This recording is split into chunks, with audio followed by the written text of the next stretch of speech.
Live from Washington, D.C., this is Balance of Power with Joe Mathieu.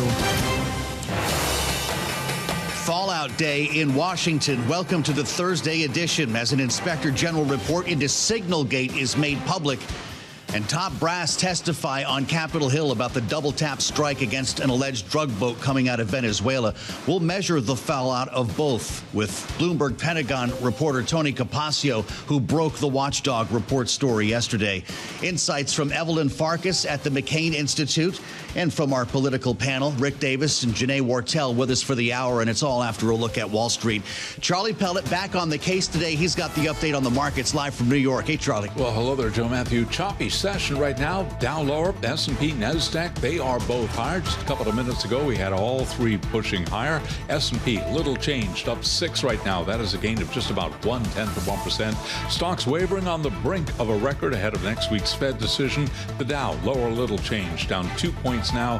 NASDAQ up 34 for the NASDAQ Composite Index, a gain of 0.1%. 10-year at 4.09% with the 2-year 3.52%. Spot gold up $14 the ounce, 42.17, up 0.3%. West Texas Intermediate crude oil up 1.4%. WTI 59.77 a barrel, and Bitcoin now down 1.4%, 92,402 on Bitcoin. Goldman Sachs has paused a planned $1.3 billion mortgage bond sale for Cyrus One. That's the data center operator that supports CME Group, after a major outage that hit one of the world's largest derivative exchanges. Goldman Sachs shares, they're higher now, little change, but up by about 0.1%. Meta Platform shares, they are advancing 4% as executives consider budget cuts for the Metaverse Group next year, while bets on a Fed rate reduction next week do remain intact. Right now, we got Meta Platforms. It is advancing by 3.9%. Earnings news, Salesforce.com after earnings up by 3.4%. And earnings after Snowflake, it gave an outlook for operating margin that fell short of analyst estimates. Snowflake right now, it is down by 11.1%. Again, recapping, Dow flat on the day, S&P higher by 0.1%, Bitcoin down 1.5%, 92,344. Balance of Power continues now. Back we go to Washington. Once again, here's your host, Joe Mathieu. All right, Charlie, thank you so much. We'll have more on the markets with Charlie Pellet live from New York in just about 20 minutes time here on Balance of Power as we talk politics here in the nation's capital. Thanks for joining us on the early edition this Thursday on Bloomberg TV and radio, available as well live on YouTube. Search Bloomberg Business News Live. Our conversation ahead with Evelyn Farkas from the McCain Institute as we get our hands on the IG report that Tony Capaccio broke yesterday, our Pentagon reporter, no longer inside the Pentagon, yet somehow making more news than ever. This is the report, the Watchdog report into Signalgate, which, of course, has caused the walls to start closing in a bit around Pete Hegseth. Michael Waltz, the president's former national security advisor, has already been reassigned over this. And what we're learning here is, indeed, troops may have been put at risk when the defense secretary decided to share on Signal, on the app that we're talking about here, some battle plans that were about to unfold over Yemen. We're joined now by the aforementioned Tony Capaccio, Bloomberg Pentagon national security reporter, who has his hands on the report. This is, what, 80-something pages long? It's 84 pages, yeah. Yeah.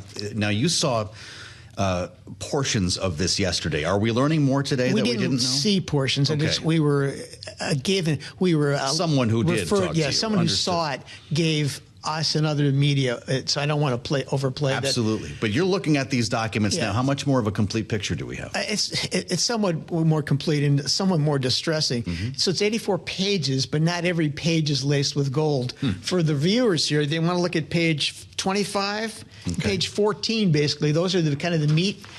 On page 25, it says the Secretary's communication of non-public DoD information created additional risks to U.S. forces admissions. And the killer quote is in that page. But bottom line is, this showed that the Secretary of War or Defense, whatever you want to call it, was cavalier in his use of this information. This is clearly classified, battle of war, a time on target, F-18s hitting XYZ timeframes. And he sent this stuff out on Signal 2 to 4 hours before the operations began. That was new to me. It's just a very cavalier notion. And then in his very cocky letter to the IG, basically thumbing his nose, saying that no classified information was sent. Right. March 25th, he said the same thing. I didn't text war plans to the media. Well, this report, sir, shows that he was not telling the truth. But it also indicated he had the authority to declassify. Yeah, he had the authority so how do we to declassify. rationalize these two findings? The IG thought they were silent on the issue whether he should have declassified or could declassify. But, okay. Excuse me. They acknowledged that he was a declassifying authority, but they didn't get into that issue. It was more what he did send out potentially could have caused risk to pilots. The Houthis don't have great electronic warfare capabilities to divine into signal gate, but the possibility was there, and it's clearly his actions potentially put U.S. airmen at risk. Well, and of course, the reason why we know about this is because a journalist was inadvertently added by Michael Waltz, the former national security advisor. To what extent, then, is Pete Hegseth implicated? Because the chain was already there, right? And there were two different chains. We should be clear about this. One had cabinet officials. The other, he had friends and family on. Yeah, right? the second one they barely discussed, and it was like a blink of an eye. That just wasn't a highlight of the report. Was that an existing thread before these battle plans were put forth? What, the first or second? The one that had the reporter on it, the one that had the Atlantic editor. My impression was no. He set that up after he got the info. In fact, the report makes the case that he actually had access to a secure facility. They call it a SCIF. Yes. He had access to the facility to send the same material out. But yeah, the point here is that he denied it was classified information. The IG was pretty clear that it was classified information, and that putting it out there created additional risks to U.S. forces and missions. I mean, I'll say as a point of fact, not could have. Are you reading that? As a point of fact, yeah. And let me read it. Even though these events did not ultimately occur, the Secretary's actions created a risk to operational security that could have resulted in failed U.S. mission objectives and potential harm to U.S. pilots. Reading directly from the IG report. Yeah, that's on page 25. So I'll read directly from the statement from Senator Roger Wicker, chairman of the Senate Armed Services Committee. Quote, "It is clear from the reports that the Secretary acted within his authority to communicate the information in question to other cabinet-level officials."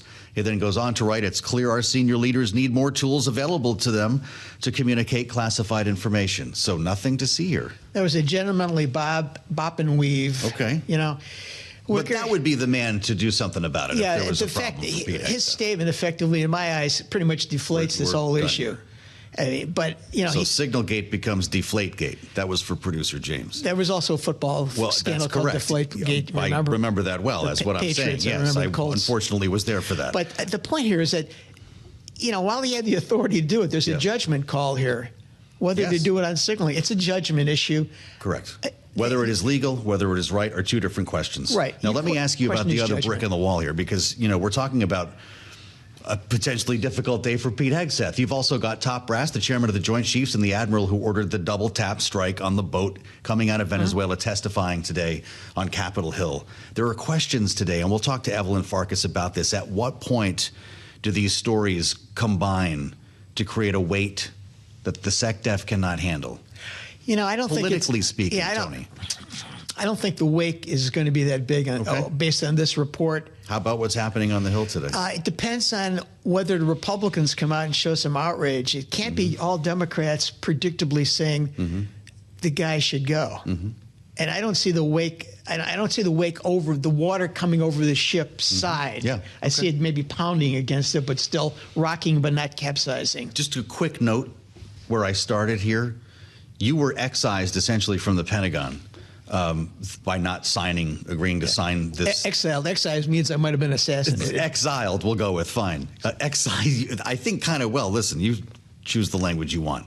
Would this have come out yesterday if you guys were all still in the building? I feel like reporters like you are getting more news now having left the Pentagon than you might have been getting inside the Pentagon. No, this definitely would have come out had we been inside. Yeah. It would have been more contentious because we would have gone in their face and say, what about this? Okay. What about, and they might have come back more. You don't think you're getting more scoops than you were before this happened? I think the scoops are I'm getting about the same. Interesting. What we're not getting, though, is access in an emergency. Right. If the United States struck Venezuela tonight or tomorrow, we wouldn't be able to run in and get stuff. We could grab, and we'd be dependent on emails and calls, which wouldn't be answered. And then we'd be all depending on Twitter and their babble from other places. People love it when you come on the program because you're authentic, and I appreciate you bringing this reporting to us, as always. Tony Capaccio, Bloomberg, Pentagon reporter with us in the flesh here in the studio. We're lucky he's in the Bureau more often now. That was the decision across the river. As we add the voice of Evelyn Farkas, with more today on the testimony and the idea of the legality surrounding this second strike on the same boat with survivors in the water. There's been some illuminating reporting by the New York Times into this, conditions that had been set before this scenario by the Secretary of Defense on how to handle survivors and whether, in fact, they continued to present a threat. President Trump talked about this just yesterday. As a matter of fact, he was in the Oval Office when it came up. Listen to what he said. We know every route. We know every house. We know where they manufacture this crap. We know where they put it all together. And I think you're going to see it very soon on land also. Yeah, please. So to be clear, you support the decision to kill survivors after the... No, I support the decision to knock out the boats. And whoever is piloting those boats, most of them are gone. But whoever are piloting those boats, they're guilty of trying to kill people in our country.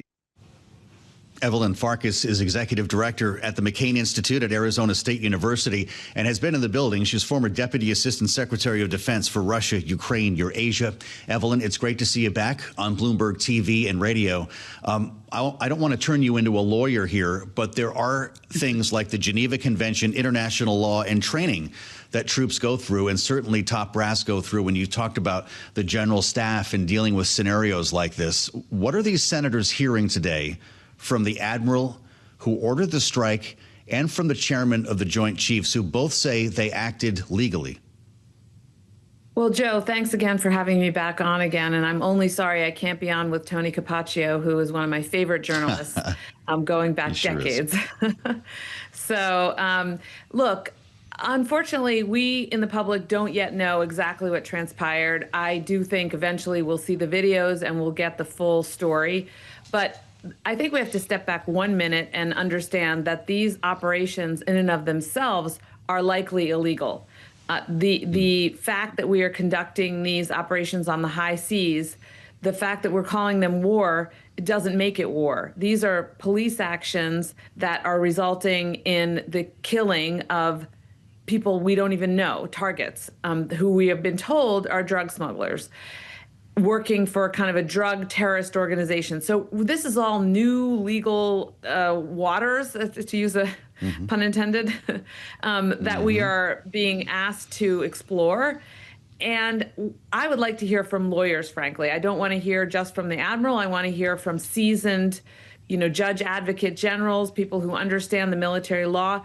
And certainly when it comes to the issue of people who are survivors, who are not piloting the boats, Joe, who are in the water clinging to them for their lives, those people are survivors and they should be given safe passage. So we know that if those were Americans in a war context or in a police context, that we would expect the same from any other actor who comes across them. We have a literal split screen unfolding live right now in Washington, Evelyn, as President Trump has begun speaking at the Donald J. Trump Institute of Peace, as it was renamed just 24 hours ago. He's there with the presidents of Rwanda and the Congo to talk about their arriving at peace. If you're with us on Bloomberg Radio, the backdrop behind the president has big lettering that reads, "Delivering Peace." So with that in mind, Evelyn, reporting by the New York Times today shows that Pete Hegseth approved contingency plans for this very scenario. The military would in fact attempt to rescue survivors if they appeared to be helpless, shipwrecked, or out of what they considered the fight.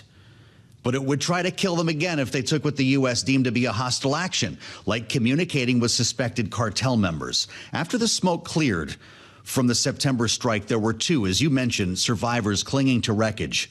One of them radioed for help. Is radioing for help a hostile act? No, No, we know that from our own service members who explain to us that they have survival kits, and the survival kits include radios to call for help.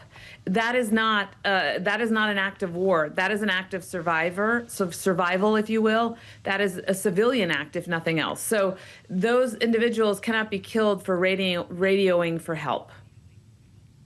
It's really interesting because Admiral Bradley and his legal advisor, according to the Times, concluded that they were attempting to continue their drug run.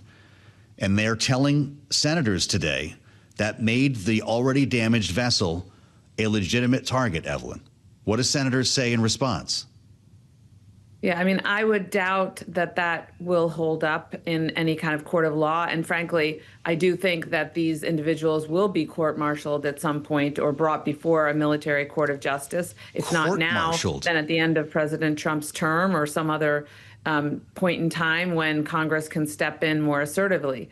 The reality is we need to make sure that we abide by international law, the United States, that is, because we have service members who are working all over the world every day during peace and obviously during war. Mm-hmm. And we want them to also be given fair treatment and given the protection that the Geneva Conventions gives them. Huh. You believe Admiral Bradley will be court-martialed or others, Evelyn? Well, I don't know. Obviously, we have to look and see what how the investigation unfolds. But it does appear, I guess I shouldn't go lean so far forward to say that he definitely will be. But there must be more investigation. Let's just leave it at that. And then someone might have to be held accountable. But there's also an overriding question, as I mentioned, Joe, about the legality under international law of these operations. Mm-hmm. Deeming them war does not make them war. To begin with, reporting in the Wall Street Journal about a different admiral, Alvin Halsey, who was the head of Southcom, and until now we believe that he had stepped down from his position in some sort of protest over these operations. Evelyn, the Journal is reporting that he was forced out by Pete Hegseth after voicing initial concerns about the legality of these operations. Based on your time in the Pentagon, how unusual is it to see a commander fired from his post or taken off of that post during an ongoing military operation?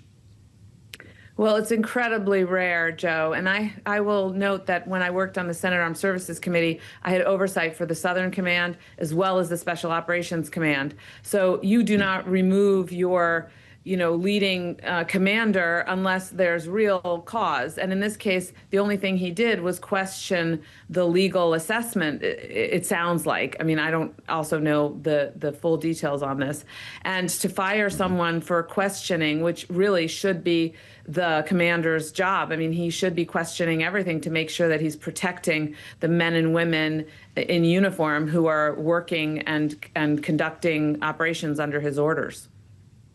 As an admiral, can Alvin Halsey speak out about this? Or just in our remaining 30 seconds, Evelyn, will he need to be compelled by Congress to speak publicly? He likely will. Well, that's a good question. He can speak out as a civilian, certainly. And the only thing that he can't talk about are classified items publicly. But of course, he can speak to the relevant committees in a classified session about all of this. Be very curious to hear from him at some point here. Evelyn, thank you for walking us through this. It's very helpful. Evelyn Farkas speaking from experience in her time at the Pentagon and, of course, in the United States Senate. She's executive director of the McCain Institute at Arizona State University. We'll assemble our political panel next. Rick Davis and Jonae Wartel are with us today.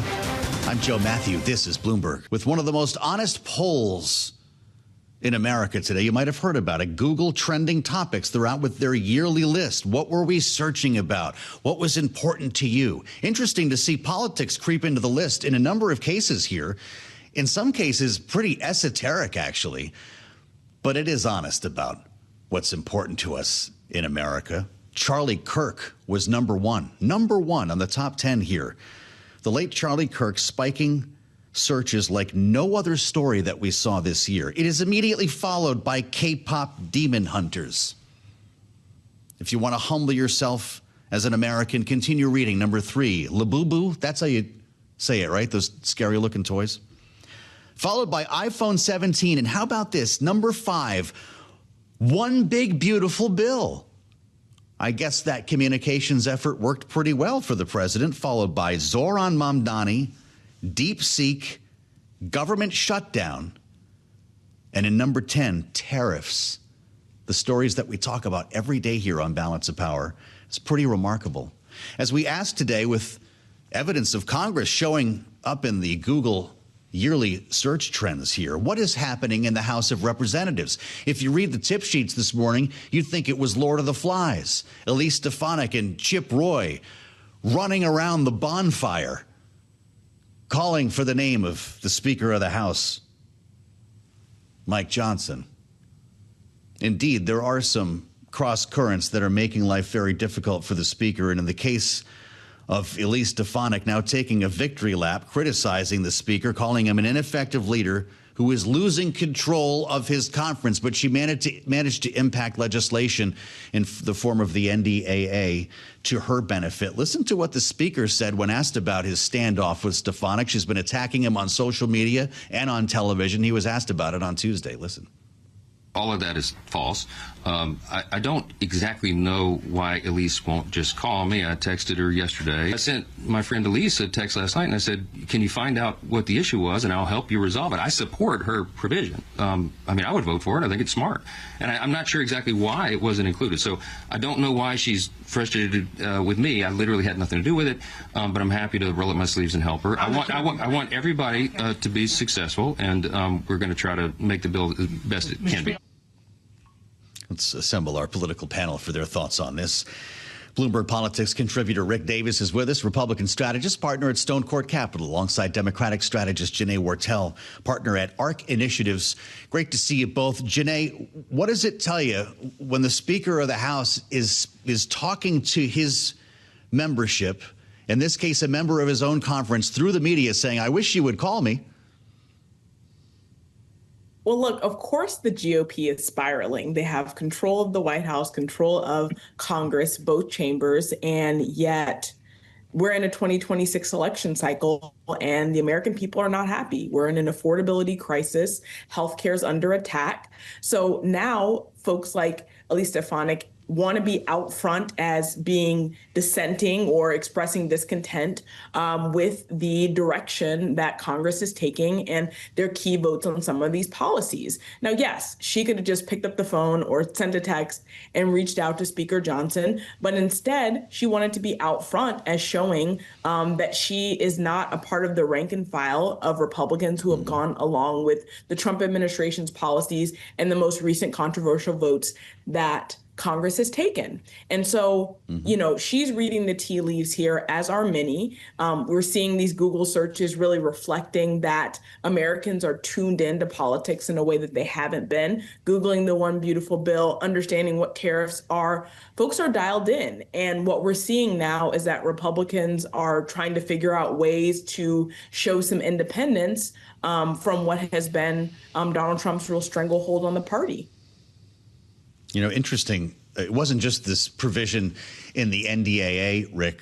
Stefanik talked to the Wall Street Journal, cited matters ranging from members criticizing Speaker's decision to keep lawmakers in their home districts during the recent government shutdown, to weak showings in special elections, to what she cast as his failure to address the expected jump in health care costs if the party doesn't reach agreement soon with Democrats. And that's going to bring us to the jumping off point here when it comes to the looming health care vote a week from today in the Senate.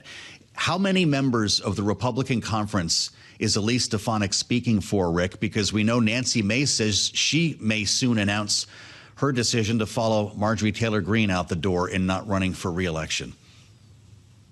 Yeah, look, I mean, you don't need to look any further than last week's special election in Tennessee, or this week's special election in Tennessee, where, you know, you lost basically, you know, 10 to 12% of the Republican vote from 2024 to 2025. I mean, it is a big deal. There are 50 House Republicans in districts that Trump won by 10 to 12 to 15% that now are waking up saying, I could lose.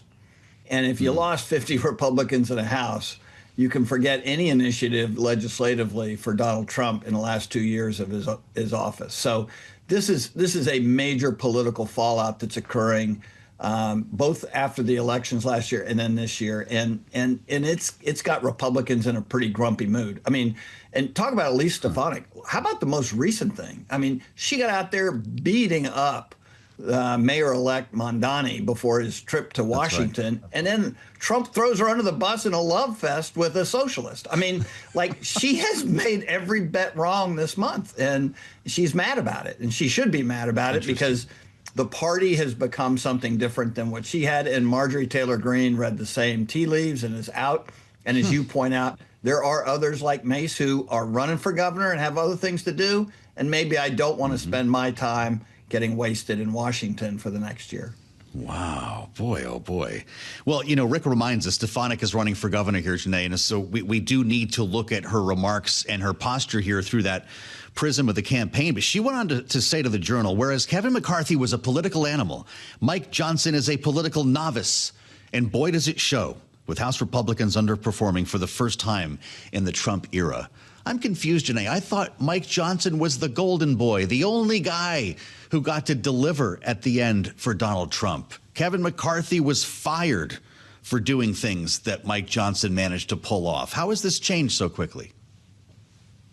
Well, you said the two magic words, Donald Trump. And one of the reasons why Mike Johnson has been so successful is because Donald Trump, under threat of primary for any lawmaker or congressman who steps out of line, has threatened to primary them. So for the first, 9-10 months of the administration, we saw that no one was stepping out of line. They were voting on unpopular legislation. They were voting against the interests of constituents in their districts. And now those chickens have come home to roost because we're in the 2026 election cycle. So I think that Mike Johnson's effectiveness has really been tied more directly to how much that folks have fallen in line with Donald Trump rather than his own political maneuvering and how he's been able to bring folks together. And now, surprisingly, given that we're in the 2026 election cycle, we see that folks are starting to realize that they're in these vulnerable districts. They, as we mentioned, saw the election results from a few Tuesdays ago and said, wow, a lot of what we've been voting on and what we've been loyal to Donald Trump about has created this affordability crisis for our constituents. They're not happy about healthcare. They're not happy about anything right now. And so we've got to find ways to show some independence.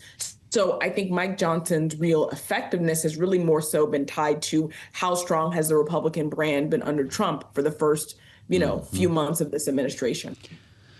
Interesting. It's a week from today, as I mentioned, that the healthcare vote's supposed to take place in the Senate. That's what John Thune promised. And we are seeing the gears turn a little bit today, Rick. There was a meeting yesterday that included Senator Bill Cassidy representing his plan on the Senate side. Representatives Josh Gottheimer and Jen Kiggins, D&R, were in that meeting as well. They didn't come to a particular agreement, but they're talking. And today, the aforementioned Gottheimer and Kiggins are introducing a framework, their own bipartisan legislation here to reduce health premiums. Is this going to be another case where Mike Johnson gets a vote, something passes in a squeaker, and he's the made man once again? Well, he hopes so, because right now Republicans are outside of affordability, desperate to do something positive around healthcare. It's pretty clear that we lost the narrative debate around the shutdown over healthcare. Regardless of how you feel about the shutdown writ large, we got on totally the defensive. Republicans did on healthcare, and they're desperate to get back into the game. And so my guess is you have a very high chance that something comes out of the House that the Speaker will try to take a victory lap on, even though his strategy around the shutdown was what put us in this place to begin with. Memories are not that short in the House of Representatives. And as Elise Stefanik said, if an election were held today for a Speaker, no way would this guy get elected. You've got a pretty good mess in the leadership in the House of Representatives, and you kind of hope that they can eke something out on healthcare so that we can get through this year in a better position going into the election cycle than we are at now. Boy, you got to wonder who could get elected. Great conversation, Rick and Jonae. Thank you so much. Great panel today. Rick Davis, Bloomberg Politics contributor, Stonecourt Capital, and Jonae Wartel, ARC Initiatives. Fascinating insights. We're going to go to the source on this. You're not going to want to leave, because coming up, we'll speak with a member of the Republican conference in the House, Marlin Stutzman, Republican from Indiana's 3rd District, with us on a range of issues, including what we've already talked about here. Remembering as well, he's on the Financial Services Committee as we consider the next Fed chair being announced and how easy it might be for him to be confirmed. This is Bloomberg. As we talk policy and politics here in Washington, I'm Joe Mathieu in the nation's capital, and thank you for spending part of your Thursday with us, with our eyes on Capitol Hill and a looming vote 1 week from today in the United States Senate, at least. John Thune promised that vote, the majority leader, to Democrats as part of the conversation to reopen the government. That vote on health care, whether it extends the current COVID era, subsidies from Obamacare, or is some other type of reform or an entirely different plan to replace it. No one has come to terms on this, but an important development today as a Democrat and a Republican in the House of Representatives drop a bipartisan framework to reduce health premiums. That's Representatives Josh Gottheimer and Jen Kiggins, the D and R respectively, providing potentially some hope to get around this matter and then move on to, or at least continue the work to fund the government past the end of January. Time is tight. If we're following along on our home game here, I think we're below 10 legislative days remaining to get all of this done. And it's where we start our conversation with Congressman Marlin Stutzman, the Republican from Indiana's 3rd District, is with us. And it's great to have you back on the program, Congressman. You've got a couple of important committee assignments for our audience here on Bloomberg as a member of Financial Services and as a member of the Budget Committee. Do you see all the chaos surrounding health care finally being solved in the next week? Great to be with you, Joe. I don't think we'll get all of the problems solved. I think, what we all are realizing is that the Affordable Care Act isn't as affordable as was promised. And I think that there's a lot of frustration. I was just talking to my brother who runs family businesses for us back home, and he was talking about the cost of health care going up for, smaller, to mid-sized companies. And that's one of the challenges that we've all been facing in this country, is the fact that inflation has definitely affected the economy and the ability to make those raises for employees. My hope is that we've set the table with the big beautiful bill, keeping taxes where they're at and making sure that the regulatory environment is much more affordable, or much more in check, so that way businesses don't have those high cost of accountants and attorneys and consultants to be able to make a profit. So I don't think it's going to happen all in this next week. I always, of course, commend those who want to try to find a solution. I'm always willing to look at anything, but at the end of the day, I think what's really going to matter here is that these subsidies should go directly to the American consumer rather than to the insurance companies. I think the insurance companies have really lost the faith and trust of the American people and don't feel like they're getting their best bang for their buck. Well, what do you think of this Gottheimer-Kiggins bill, and what are you hearing about it? It would provide, as I understand, a 1-year extension for these subsidies. It would also add new guardrails when it comes to eligibility, cracking down on fraud, and a menu of separate pay-for options, not in the form of subsidies. Is that getting closer to something you might support?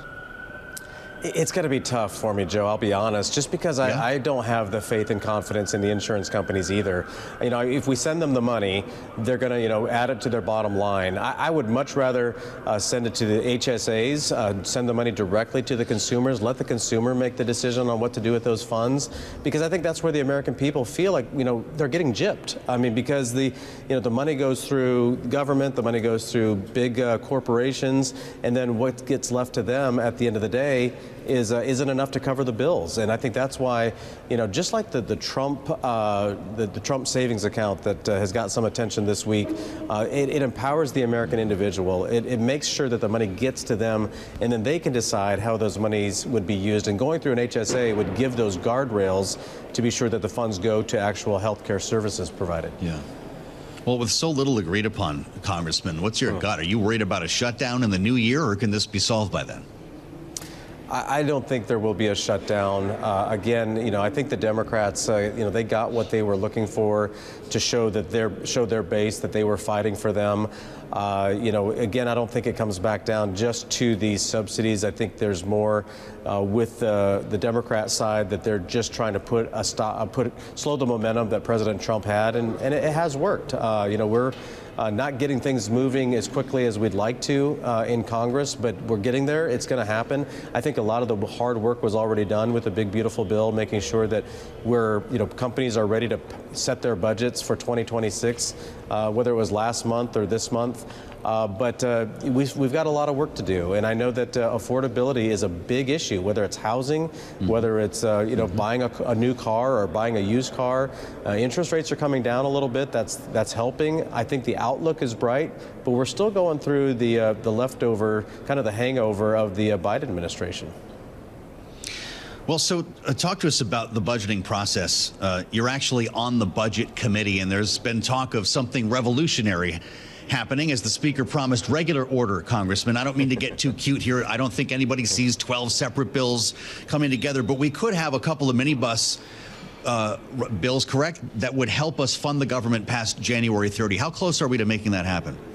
Yeah, well, that's always the goal, and I appreciate Speaker Johnson's leadership. I mean, he has brought the Republican conference a long way in the House with a small majority. It doesn't take too many members to jump off that makes it difficult to pass anything. That's one thing that Republicans need to do, is stick together. We've got a great leader at the White House. We've got partners in the Senate where we're getting stuff done. It's not easy, but at the same time, that should always be the goal, of getting 12 appropriations bills passed. If it doesn't work exactly the way we want it, we've got to be nimble and flexible to be able to put the best packages on the floor that we can. Always going to be some other issues that come up that take attention, but I think we're going to get there. And we know from what we've passed already that we're going to start cutting the expenses that Washington has been doing for the last several decades that just seem to be out of control. And that's where reforms are going to have to be made. But we can do this by empowering the American people and not just empowering the big corporations that take a lot to their bottom line. I know you're referring to Republican unity in the House, but there have been some concerns about discord in the family, Congressman.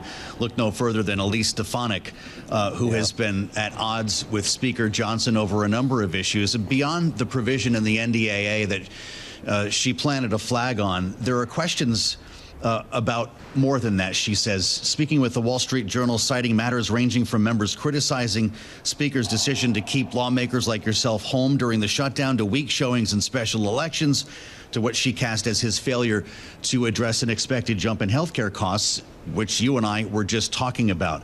She went on to say, Kevin McCarthy was a political animal. Mike Johnson is a political novice. And boy, does it show. Is this just a member running for governor, Congressman, or is there more to it in your conference? Well, no, I mean, this is the first I've actually heard of this. I know there's been a couple of members that have expressed frustration publicly. Marjorie Taylor Greene is one of them. And of course, Elise Stefanik, she was put in a really awkward, difficult spot. Here she thought she was going to be the UN ambassador, and those things didn't work out. And now she's running for governor. I wish we would always keep those conversations inside the family, and especially one-on-one. She should be expressing her frustration with the speaker if it's genuinely real. I mean, that's what we should all be doing. So taking them public, I don't think is the right way. But I have a ton of respect for Elise. She's a great leader. She will be a great governor of New York if that's what she decides she's going to do. Speaker Johnson has a very tough job, and I think that the fact that the shutdown did hurt the momentum that we had. If that's what Democrats wanted, that it probably did help them. But we're going to get back on track. We're going to make sure the NDAA is kind of one of those must-pass bills, and so everybody's jockeying, trying to get their piece of legislation into the NDAA because they know it's going to likely get across the finish line. But Speaker Johnson will navigate all of that. I'm sure he's already, making the phone calls to Elise to say, hey, let's get together and talk and work this out. We really got to stick together as a team. Ever the diplomat in Marlin Stutzman. Congressman, I've got to ask you about redistricting. There is an effort in your state, a big push and pull, at least in the state legislature when it comes to Indiana. Do you support the effort? I do, and it's one of those things, again, where these issues come at you and you're like, oh, why do we have to do this? Why are we having to, break the precedent? Well, the problem is, we meet all the time in legislative bodies because something's changed, precedent changed. And so we always are faced with challenges. And I think that it's one of those that the Indiana legislature wasn't expecting. But a lot of this comes back to the politics that I mentioned earlier. The Democrats have been, drawing their maps in states like California, Illinois. Massachusetts is a good example. Massachusetts is as Democrat as Indiana is Republican. And, there's 9 districts in Massachusetts. There's 9 districts in Indiana. Yeah. Every district in Massachusetts is Democrat. It's favored to the Democrats. In Indiana, I think the maps were actually very favorable to the Democrats because there was one district in Indianapolis that it was a true blue Democrat seat. And then, of course, Northwest Indiana was a swing seat, kind of. But we've had a lot of people moving over from Illinois. And, if we're going to play partisan politics, Indiana is a 9-0 state. And so the Republican friends in the state legislature there need to realize we're in a national battle here. This isn't just about Indiana. It's a national battle where we need to be sure that there's equal representation in Washington for Hoosiers. Wow. Well, a couple of different scenarios that you just outlined there, right? And first of all, California was responding to Texas, which got the ball rolling on this. And some of those other states you mentioned, like Massachusetts, were on schedule with the census, right? The question has been, should every state just go for it right now and hope for the best when it's done? And it looks like that's a yes for Indiana. Well, it is, but Texas was also forced to do it by the courts, so it wasn't just they decided to do that. That's something that I've checked on several times because I always hear that explanation. California, they actually put it to a vote to the people, and the people overwhelmingly voted, said, hey, we're going to let the legislature go ahead and draw the maps again. So I tell my Indiana colleagues, like, if you put the issue in front of the people of Indiana, they would probably look at it the same way as Californians did, but they just have a different process. They actually have to take it to a vote first with the public. Indiana has a different process. We have a supermajority. I think it needs to be something that needs to get done so that way we can continue to push the conservative agenda forward. Oh, I thought you were going to say that you might actually bring this to a vote in Indiana. I know Governor Braun had some concerns about this to begin with, but I read what you're saying right now. I have to ask you quickly while you're with us, Congressman, with your post on the Financial Services Committee, about Bloomberg's reporting that Kevin Hassett is leading the charge here and at the top of President Trump's list to be the next Fed chair. Is that a name you would support? Oh, I hope so. I love Kevin. He's done a great job for the administration already. He's just got a great smile. He's always optimistic. But I think he's also the level head that we need, a steady hand. Between Kevin and Scott Bessent, 2 great folks at the wheel for the American economy. And he's got my vote if there's anybody that is listening. Well, Scott Bessent might, if this happens, Bloomberg reporting that the White House might give him Hassett's job as well, running the NEC. That gives, I think, Scott Bessent 3 hats. Are you comfortable with that? Well, he's got a really big one with just the IRS. I should say so. Right. Scott is tremendous. I always enjoy our meetings with him on the Budget Committee. He's very thoughtful. He's got a great team around him. He knows how these things work, and I'm sure he'll do whatever he can for the president, ultimately for the American people. Great. Congressman, come back and talk to us about your INVEST Act next time. We'd like to keep the conversation rolling. Marlin Stutzman, Republican from Indiana's 3rd District, with us live from Capitol Hill. I'm Joe Mathieu in Washington. We'll meet you back here on the late edition of Balance of Power. That starts at 5 p.m. Eastern. We'll have a lot more to unpack after an important day in Washington. This is Bloomberg.